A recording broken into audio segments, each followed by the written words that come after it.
Mga kaibigan, welcome back. Atin pong pag-usapan ang comeback game ng pambato nating si Kai Sotto. Grabe yung mga blocks niya rito, yung isa lipad pa sa coach mga kaibigan ng kalaban. Yun nga lang mga kaibigan natin, pambato yung mukhang nagkaroon ng mild spray, hindi ko sigurado, pero ito panoorin po natin. Sa araw na ito mga kaibigan ay sobrang saya ko talaga dahil may game si Kai, maglalaro na siya, eto starter pa siya. Medyo nalungkot lang ako sa nangyari sa kanya sa third, pero no worries mga kaibigan, may update na po tayo about doon. So makita natin nagminti si Kai at na-block niya rito si Jacobsen. Sa hindi po nakakaalam, ito po ay dating sentro din ng Adelaide, yung si Jacobsen. Dalawang beses na-block ni Kai at ito si Robert Franks nandito sa hindi nakakaalam, yan po ay dating teammate din ni Kai Sotto. Ang ganda ng mga paso dito ni Kai, hindi mawawala yung IQ na yan at kita natin kahit galing sa ACL injury, grabe pa rin yung talo ng pambato natin. Good sign yan mga kaibigan. Kahit medyo alalay lang talaga siya at nangangapa pa mga kaibigan, kita natin yung lakas niya. Eto mga kaibigan, akala ko kanina talaga si Kuya Kim, di ba, hawig na hawig. Ganda talagang pumasa ni Kai. So siguro mga ilang laro pa ay makukuha na ulit niya yung rhythm niya. Talagang manunumbalik na yung talagang laro niya mga kaibigan. Talagang alalay pa siya ngayon pero kita natin pinalamon talaga ng puro supalpal itong dating sentro ng Adelaide.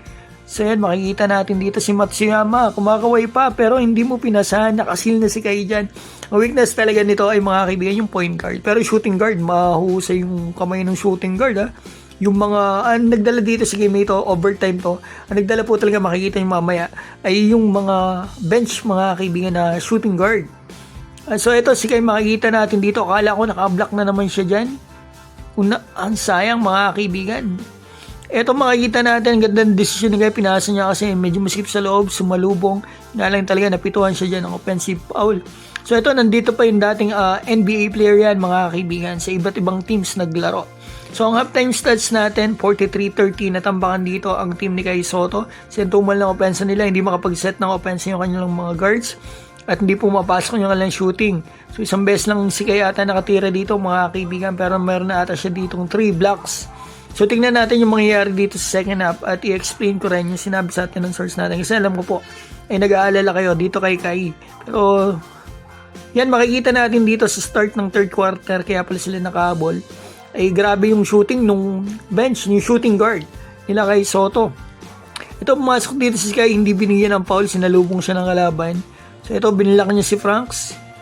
Nakahabol sila dito, pumasok yung mga trust nila dito sa second half. So ito, yun na nangyari kay Kai na nagpalungkot talaga sa akin, kaya medyo mababa ang energy ko mga kaibigan kasi sobrang nag-alala talaga ako. I'm sure kung nanonood ka ng live, talagang mapapalong.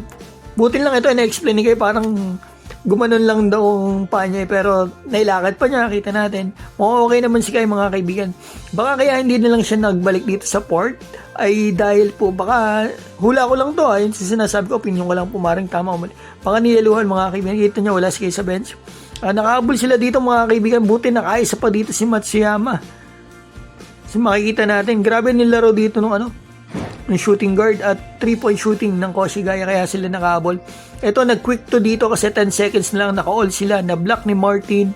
So yan, naging story ng game, overtime, nanalo dito. Ang ganda na nilaro ng bench nitong team ni Kai Sotto. Ang good thing mga kaibigan, unang game ni Kai Sotto sa kanyang pagbabalik ay panalo po sila dito. Mga kaibigan, supportan po natin si Kai Sotto at masasabi ko, sabi po ng source natin, wag na kayong mag-alala mga kaibigan, okay daw po si Kai Sotto mga kaibigan. Shoutout ko po pala si Eyas and Gorduis family ng Surigao City, Flor Gaines Fitness, Melanie Asuncion ng Carmona Cavite, Coach Melby ng Doha Qatar, Black Hawk Randy Ardines, Gabi Spinal Recovery, Disenia, Maria Luisa, Don Cinco Bellino, JB Santiago at Alexis Bernardo. Mga kaibigan, maraming salamat po.